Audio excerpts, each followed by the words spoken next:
warahmatullahi wabarakatuh. Halo sobat FKIP Untirta. Selamat datang di Siniar Studio FKIP Untirta. Bersama saya penyiniar Siti Inayah dan bersama rekan-rekan saya Steven Ignacio.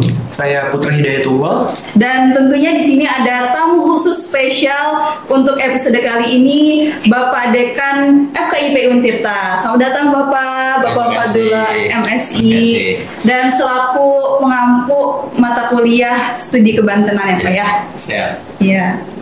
Baiklah teman-teman sobat FKIP, di sini kami akan membahas tentang latar bumi Surosoan, seperti itu Bapak dan rekan-rekan. Namun sebelum itu marilah kita menyanyikan dan lantunkan terlebih dahulu Mars Sekolah Jawara. Indonesia.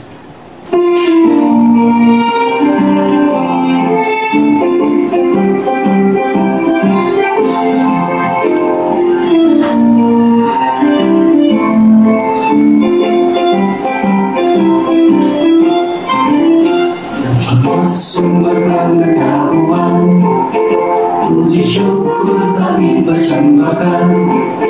Pelopor kreasi Indonesia, sarjana berwatak guru dunia, hadir berkarya ilmiah, di bawah amanah pribadinya, religius taat beragama, akuntabel terhadap bangsanya.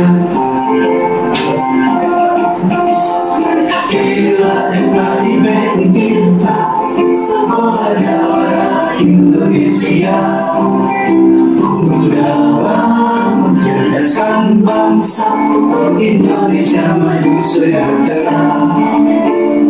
Kira FKIP Untirta, Sekolah Jawara Indonesia, unggul dalam mencerdaskan bangsa, Indonesia maju sejahtera.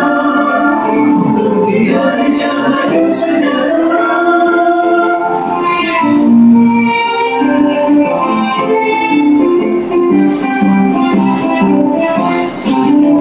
Ya Allah, sumber pengetahuan, puji syukur kami persembahkan.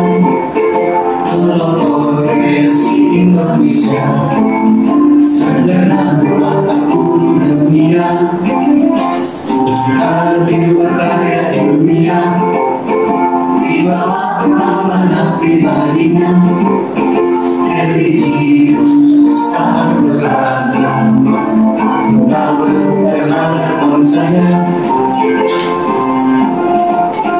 Berkatilah FKIP Untirta, Sekolah Jawara Indonesia, unggul dalam mencerdaskan bangsa, untuk Indonesia maju sejahtera. Berkatilah FKIP Untirta, Sekolah Jawara Indonesia, unggul dalam mencerdaskan bangsa, untuk Indonesia maju sejahtera. Untuk Indonesia maju sejahtera. Nah, sudah kita dengarkan lantunan Mars Sekolah Jawara, menambah semangat kita untuk terus belajar karena ada Fakultas Keguruan dan Ilmu Pendidikan ya Pak ya. Baik, kita kembali lagi pada perbincangan kita pada kesempatan kali ini ya, mengenai tentang kebantenan, khususnya tentang latar belakang bumi Surosoan. Nah, seperti kita lihat ya Pak ya, di area Serang, Banten di sana ada seperti kita nampak tilas, ada bangunan yang dulu lantas seperti itu sudah dimakan usia, salah satu monumen dari Surosoan sendiri, kerajaan Surosoan. Nah, bagaimana sih Pak sejarah, kita kembali ke sejarah itu, kalau kita lihat dari era reformasi sampai sekarang menjadi Provinsi Banten, itu seperti apa Pak? Oke, kita membincangkan soal Surosoan. Surosoan itu pusat pemerintahan Islam pada kerajaan Banten. Nah, Surosoan itu sebelumnya di sini di di Girang sini. Nah, jadi di FKIP Untirta ini dulu adalah pusat kerajaan Banten sebelum dipindahkan ke Surosoan. Jadi di sini tuh sebelum. Kebayang nggak kira-kira bahwa kita ini sekarang ternyata ada di pusat pemerintahan kerajaan Banten sebelum pindah ke Surosoan. Nah, jadi waktu itu setelah pasukan Islam menguasai Banten, Sultan Maulana Hasanuddin itu berpikir pusat pemerintahan perlu dipindahkan, tidak lagi di pedalaman. Jadi ini pedalaman, jangan bayangkan kayak sekarang. Kalau sekarang jalannya udah pakai aspal. Kalau dulu kan kendaraan pakai kuda, iya pakai andong gitu. Jadi di sebelah kita itu ada Cibanten. Nah itu sungai paling gede itu kalau di Serang ini kan. Nah itu yang menghubungkan antara pusat kerajaan dulu di sini sampai ke pelabuhan.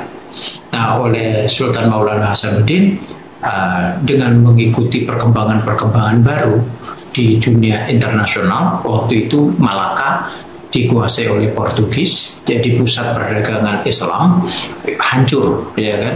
Maka harus ada alternatif ini. Apa alternatifnya? Ya harus Banten. Nah, jadi pusat perdagangan dari Malaka pindah ke Banten. Malaka itu sekarang yang Singapura. Nah, jadi kalau kita membaca sejarah seperti ini, bisa jadi kalau kita serius, pusat perdagangan di Asia itu bukan lagi Singapura, tapi Banten. Nah, jadi sebenarnya soal pantai Dakapuk yang lagi ramai itu satu cara memindahkan pusat perdagangan dari Singapura ke Indonesia, ke Banten. Yang jadi problem adalah siapa yang berkuasa di dalam tata niaga pusat perdagangan yang baru. Itu yang jadi persoalan saya kira. Oke, jadi Banten ibu kotanya dipindahkan dari atas, dari Girang itu atas, pindah ke Surosoan dan ini sesuai dengan prinsip-prinsip peradaban Muara.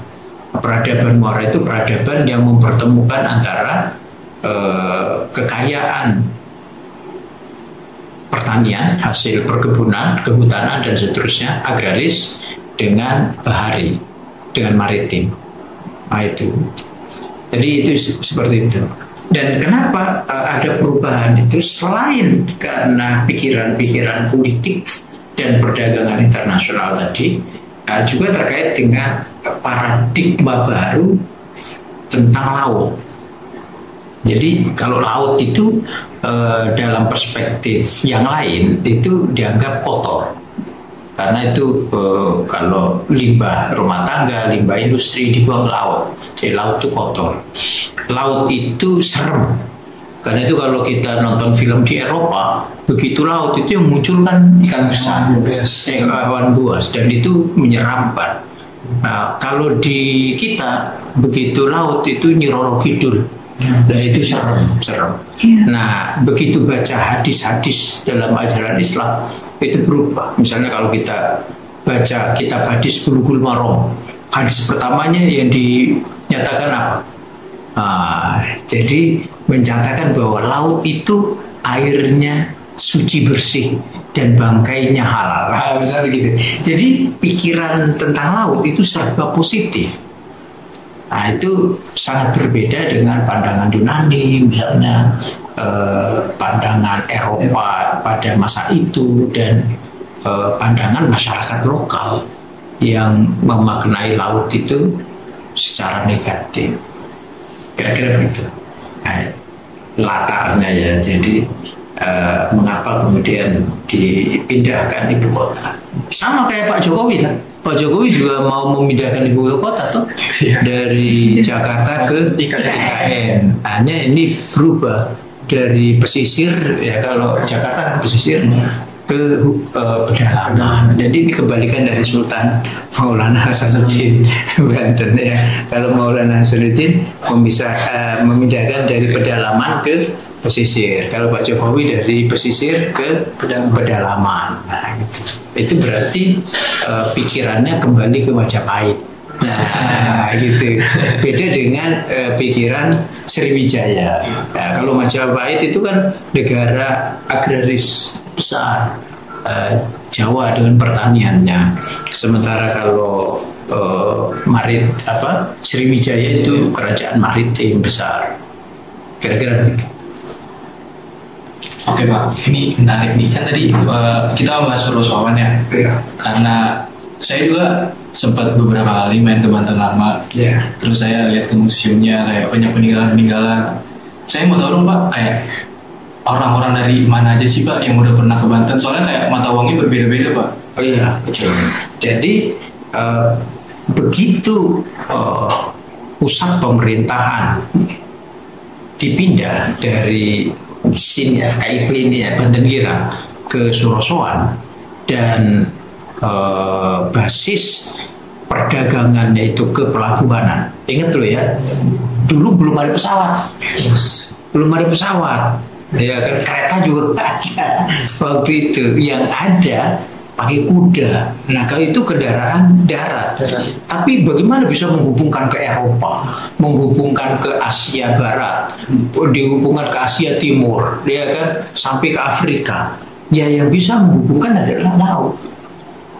Oleh karena itu visi dari kerajaan Banten dengan sistem Islam itu adalah visi kepelabuhanan. Nah, akhirnya tadi dari Eropa datang. Ya, satu di antaranya Belanda.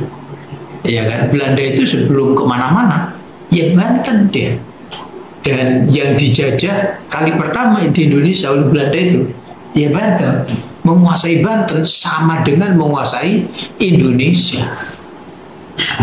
Oleh karena itu semua berebut di Banten itu. Korea juga berebut di Banten, Cina berebut di Banten, Iran berebut di Banten, Amerika berebut di Banten. Kenapa? Menguasai Banten itu menguasai Indonesia. Nah, jadi menguasai pesisir Banten dari pantai Tanjung Kait di Tangerang sampai Tanjung Lesung, itu pada akhirnya adalah menguasai seluruh gugusan Nusantara. Kenapa? Karena Banten itu ada Selat Sunda, ada Samudra Indonesia, ada Teluk Banten, ada Laut Jawa. Nah, Laut Jawa itu menguasai itu. Jadi yang datang ke Banten itu dari seluruh pelosok negeri, ya dari seluruh dunia. Inggris, nah, ada perjanjian antara kerajaan Islam Banten waktu itu dengan Inggris. Jadi hubungan diplomatik Banten ini sangat luas. Kalau dengan dunia Islam udah pasti. Ya, jadi kenapa Raja Banten itu diberi gelar Sultan? Ya kan, oleh karena ini dapat. Misalnya Sultan Ageng Tirtayasa itu dapat gelar Sultan dan diberi nama Al-Fatih, sang reformer gitu. Itu dari imam besar Masjidil Haram di Mekah. Jadi ini apa namanya, Banten itu bukan hanya kerajaan lokal di ASEAN, tapi juga sudah internasional ke Eropa dengan Inggris misalnya, di dunia Islam dengan pusatnya Islam di Haramain. Jadi di situ. Ya. Cina jangan dibilang ada kelenteng kan? jadi kelenteng itu bukti kehadiran orang-orang Cina, dan ada kampung namanya Pecinan. Nah, kampung Pecinan ada gereja, ya, gereja itu di sana kota. Nah, di situ berarti ada kehadiran bangsa Eropa yang mereka datang ke sini bukan hanya misi dagang, tapi juga sebagai manusia itu yang percaya Tuhan, dia menganut agama tertentu. Dalam hal ini kalau tidak Katolik ya Protestan. Ya Pak, balik lagi ke Keraton Surosowan ya Pak. Apakah sebelumnya ada upaya restorasi atau pembangunan kembali Pak? Atau membangun keraton kembali akan menghilangkan esensi dari nilai sejarah itu Pak? Ya, jadi apakah ada upaya? Ada upaya dulu. Ada seorang tokoh yang masyhur di dunia arkeologi, namanya Halwani Mihrab. Beliau itu mendapatkan gelar doktor di Jepang dan Amerika. Beliau punya keinginan kuat untuk merestorasi Banten Lama, jadi kawasan Banten Lama. Tapi sayang, cita-citanya sangat besar, tapi belum mendapatkan dukungan yang semestinya dari penyelenggara negara, baik di pemerintahan kabupaten kota maupun dari provinsi. Jadi memang patut disayangkan, beliau sudah berpulang. Dan Bapak Dr. Halwani Mihrab ini satu di antara tokoh Banten yang concern dengan sejarah dan warisan budaya Banten. Jadi ada upaya-upaya seperti itu. Tapi kalau beliau itu lebih suka menyebut kawasan Banten Lama ketimbang menghidupkan, sebut saja Kesultanan Banten. So kalau Kesultanan itu orientasinya pada kekuasaan. Sedangkan kalau bicara kawasan Banten Lama itu kita bicara mengenai kebudayaan dan peradaban. Nah, saya menarik nih Pak, kalau tentang sejarah dengan budaya. Nah, apa sih yang menggambarkan keterpaduan antara budaya lokal dengan sejarah Banten ini Pak? Ya, jadi kita lihat misalnya Masjid Agung Banten Lama. Nah, itu arsitekturnya itu menggambarkan tentang budaya lokal pada satu sisi. Ya, kemudian membincangkan tentang pengaruh Eropa di sisi lain, dan tentu saja Islam ya, karena masjid itu rumah ibadahnya umat Islam gitu ya. Jadi itu ada menggambarkan misalnya 3 rukun agama, ada iman, Islam, dan ihsan. Kemudian ada menggambarkan rukun Islam itu sendiri, ada 5 dan seterusnya. Jadi arsitektur masjid yang ada di Banten Lama itu menggambarkan tentang pengaruh lokal Islam dan Eropa. Nah itu jadi ada modernitas di situ. Nah belum lagi kalau kita bicara mengenai penataan ruang Banten itu. Jadi kalau kita naik tuh ke Menara Banten, itu kita akan bisa melihat kota itu secara keseluruhan. Itu luar biasa bagaimana kota diatur sedemikian rupa dengan penataan ruang yang sangat rapi. Di situ terlihat betul bahwa kota itu dibagi-bagi. Ada bagian dalam itu untuk bangsawan tentu saja ya, ada keraton di situ. Tapi nanti ada untuk orang Eropa, ada orang Timur jauh ya, dari Asia Timur, dari Asia Barat. Kemudian ada juga untuk masyarakat luas. Jadi itu diatur sedemikian rupa. Nah, yang lebih hebat lagi, penataan kota ini terkait dengan tata pengaturan air. Itu sangat canggih sekali. Nah, lebih sempurna ketika eranya Sultan Ageng Tirtayasa. Nah, beliau itu diberi gelar Tirtayasa oleh karena penataan irigasi itu bukan hanya untuk kepentingan pertanian. Biasanya irigasi untuk pertanian, tapi zaman Sultan Ageng Tirtayasa tidak hanya untuk kepentingan pertanian, tapi juga untuk jalur transportasi. Saya ingatkan lagi ya, waktu itu belum ada mobil. Jadi transportasinya pakai perahu, ya kan? Jadi irigasi itu menjadi transportasi air yang mengantarkan barang dan orang sekaligus. Nah di sisi itu kan ada tanggul. Nah, tanggul itu berfungsi untuk pertahanan negara. Nah, jadi yang memanah, yang apa begitu kan. Jadi kalau musuh dari jauh nggak bisa ngelihat karena ada tanggul dan seterusnya. Jadi kota Banten itu ditata sedemikian rupa. Nah, dan menariknya dengan penataan yang seperti itu bisa menangkal banjir. Itu kan Banten itu rendah sih, kan di daerah pesisir itu rendah. Tapi meskipun rendah, dia tidak terancam dengan banjir karena seluruh sisi kiri kanannya adalah kanal-kanal air. Gitu. Nah, ini model begini bukan hanya di Banten ya. Pernah dengar Muaru Jambi? Di Sumatera ya. Jambi. Iya. Muaru Jambi itu sama. Nah, itu juga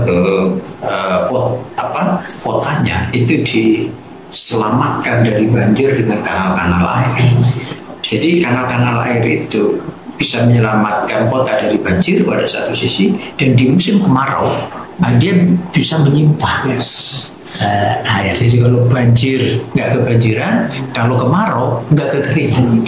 Itu canggih sekali, seimbang. Iya. Tapi saya tidak tahu itu kuliah di mana itunya, lulusan teknik sipil gitu dan fakultas mana itu. Betul. Tapi udah canggih. Iya. Menarik ini Pak. Iya. Kita sudah membahas tentang perdagangan, lalu kebudayaan, lalu juga tadi ada peninggalan-peninggalan dari Banten, Eropa dan sebagainya. Lalu bagaimana Pak dari sisi politik dari masanya Sultan Ageng Tirtayasa ini ke Sultan Haji, apakah ada polemik-polemik yang berkelanjutan gitu Pak? Yang hingga menjadi Banten ini. Jadi politik itu memang persaingan, ya kan? Tidak terkecuali di dalam hal ini ada perbedaan pandangan antara Sultan Ageng Tirtayasa sebagai ayah, ya tentu senior lah ya, politisi senior, dengan putranya. Sebenarnya Sultan Haji itu diberi kekuasaan untuk mengurus dalam negeri, jadi pemerintahan dalam negeri, termasuk di dalamnya adalah perdagangan. Nah, sementara Sultan Ageng Tirtayasa itu di Istana Baru di Tirtayasa yang sekarang Kampung Tirtayasa itu mengurus kebijakan-kebijakan luar negeri. Nah, jadi pertanyaannya adalah ketika masuk di pelabuhan, ini urusan dalam negeri atau urusan luar negeri gitu kan? Menurut Sultan Ageng Tirtayasa karena ada orang Belanda di situ, ini terkait dengan kebijakan luar negeri.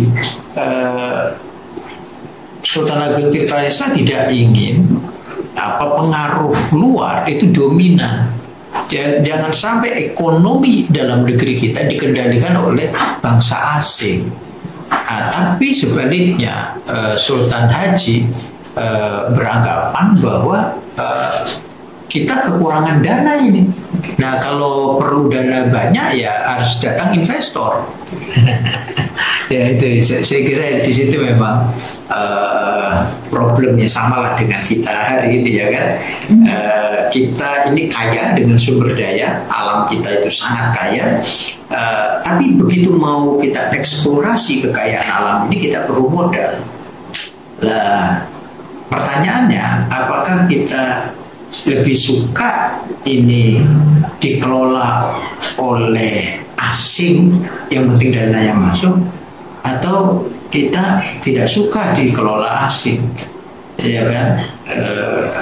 Mana lebih suka kita? Maju tapi rakyatnya miskin, atau ya biar orang miskin asal maju gitu. Inilah yang jadi problem kita. Jadi itu sebenarnya problem dulu dan sekarang sama. Jadi anak-anak muda itu ada yang progresif pengen mengundang investor, ya kan, tapi yang konservatif beranggapan nggak bisa. Kita harus berdikari secara ekonomi, ya berdaulat negara kita. Kita harus punya kepribadian sendiri. tidak boleh ada bangsa lain yang mendrive ekonomi kita gitu. Nah, di situ polemiknya, dan polemik ini akhirnya menjadi pintu untuk politik belah bambu, dan kita tahu ujung dari perjalanan sejarah Banten akhirnya hancur. Itu nggak boleh terjadi di Indonesia kita sekarang. Jadi nggak boleh lagi. Ini kita harus hati-hati dengan wacana adik-adik mahasiswa Indonesia gelap. Ini harus hati-hati, ya kan? Kita tidak ingin Indonesia gelap. Nah, tapi membaca Indonesia gelap ini tentu antara para senior dengan adik-adik mahasiswa mungkin agak berbeda. Jadi ini kebalikannya. Kalau yang senior itu pengen mengundang investor asing banyak-banyak, sementara adik-adik mahasiswa seperti tragedi Malari, masih ingat ya? Dulu adik-adik mahasiswa juga menolak investasi asing dari Jepang ya, waktu Malari dan seterusnya. Jadi sekarang juga di tahun 2025 ini sebagian adik-adik mahasiswa menghendaki jangan terlalu terbuka terhadap investasi asing yang lalu peran warga negara di dalam negeri ini kira-kira tergusur lah, atau tidak dominan. Nah itu ya, jadi saya kira di situ. Oke. Kalau misalkan tadi kita udah ngomongin sejarah politik, jadi sejarah politik ini otomatis ada kaitannya sama zaman sekarang. Saya mau ini sih Pak, mau sedikit tahu nilai-nilai politik apa aja sih Pak yang dari sejarah politik itu terbawa sampai ke era modern sekarang. Ya, jadi banyak yang bisa kita ambil pelajaran. Yang pertama, bahwa konflik antara yang tua dan yang muda itu harus dikelola. Jadi kalau dikelola konflik itu ya seperti arus listrik lah ya. Kalau dikelola dengan baik kan akan menimbulkan cahaya. Tapi kalau konslet, nah itu bisa kebakar. Nah kita tidak ingin terjadi sejarah Banten itu terulang, ya kan? Konflik antara senior dan junior itu tidak terkelola dengan baik karena komunikasinya dihambat gitu ya. Ya ada pihak-pihak memang yang menghendaki Banten ambruk dong waktu itu, ya, terutama Belanda. Belanda memang menghendaki ambruk sehingga mereka bisa masuk. Nah kita juga sekarang ini harus belajar dari itu. Umur Indonesia itu sekarang sudah berapa? Dari 45 dan sekarang 2025. 80 berarti 80 tahun. Kita tidak boleh mengulangi sejarah Soviet. Soviet itu umurnya hanya 70 sekian tahun sebagai negara, ya kan? Dan Indonesia ini terdiri dari 50 besar, ya kan? Terdiri dari suku bangsa yang beragam, etnis yang beragam, agama yang beragam. Kesatuan ini harus dijaga, tidak boleh retak, apalagi pecah, ya kan? Nah, jadi konflik itu harus dikelola dengan sebaik-baiknya, dan kita harus mengantisipasi orang-orang yang mau mengganggu keseimbangan ini. Saya kira itu pelajaran sangat berharga dari sejarah Banten itu. Kesatuan bangsa ini adalah kaum beriman, ya. Jadi kaum beriman itu menghendaki kesatuan kemanusiaan, karena kita beda-beda. Stephen agama Katolik, Islam. Kita beda agama, tetapi kita percaya bahwa kita berasal dari nenek moyang yang sama, yaitu Adam. Nah, orang beriman percaya dengan itu. Jadi ada keluhuran yang harus dijaga, yaitu kemanusiaan. Nah, Indonesia sebagai kawasan yang sangat besar, ini hanya bisa disatukan oleh semangat kemanusiaan. Ya makanya sila kedua setelah ketuhanan yang Maha Esa adalah kemanusiaan yang adil dan beradab. Baru bicara persatuan Indonesia. Oh iya. Nggak bisa ada persatuan Indonesia tanpa rasa kemanusiaan, dan tidak ada rasa kemanusiaan yang tumbuh tanpa adanya rasa ketuhanan. Nah, di situ ya. Dan nanti kalau masuk ke sila kelima, keempat Pancasila itu permusyawaratan, kita boleh konflik, tapi mari kita selesaikan dengan cara musyawarah. Kira-kira begitu. Nah, itu pelajaran penting dari sejarah Banten yang tadinya jaya pada titik puncak lalu ambruk karena konflik yang tidak perlu. Sekali lagi, konflik itu baik kalau dikelola, dan dia menjadi berbahaya kalau paksa. Bahaya. Iya, menarik ya Pak ya. Dimulai dari sejarah, politik, perdagangan, keagamaan, itu ada kaitannya satu sama lain. Kita sudah membahas lebih mendalam tentang itu. Mungkin kita cukupkan sampai di sini. Mungkin akan ada episode-episode baru lagi yang lebih menarik dan patut untuk diperbincangkan ya tentang kebantenan ini. Mungkin dari Bapak, apakah ada closing statement terlebih dahulu Pak? Oke, jadi untuk sahabat FKIP semuanya, belajar dari Banten. Dari awal kita ingatkan bahwa Banten memadukan antara potensi agraris dan potensi maritim, ketemu di meja makan sayur asu. Yaitu asam dari gunung, garam dari laut. Nah, di situ ada ikannya apa itu? Bandeng dong ya. Iya, Kecak bandeng. Itu enak banget ya kan. Tapi ketika dua potensi ini tidak dikelola dengan baik, akan ada pihak lain yang akan mengambil alih. Dan kalau ini diambil alih oleh pihak lain, kita boleh kaya dengan sumber daya alam, tapi warganya tetap miskin, dan itu tidak boleh terjadi. Iya. Masya Allah, luar biasa ya Bapak. Terima kasih Bapak atas ujangannya dan wawasan yang sangat mendalam sekali. Kami aturkan terima kasih kepada Bapak Fadullah MSI yang telah membersamai perbincangan kita pada kali ini, dan terima kasih juga kepada rekan-rekan yang telah membantu untuk menjadi narasumber pada kesempatan kali ini. Saya Siti Inayah pamit undur diri. Wassalamualaikum warahmatullahi wabarakatuh. Waalaikumsalam warahmatullahi wabarakatuh. Jargon Pak. Untirta Jawara. FKIP Untirta Sekolah Jawara Indonesia.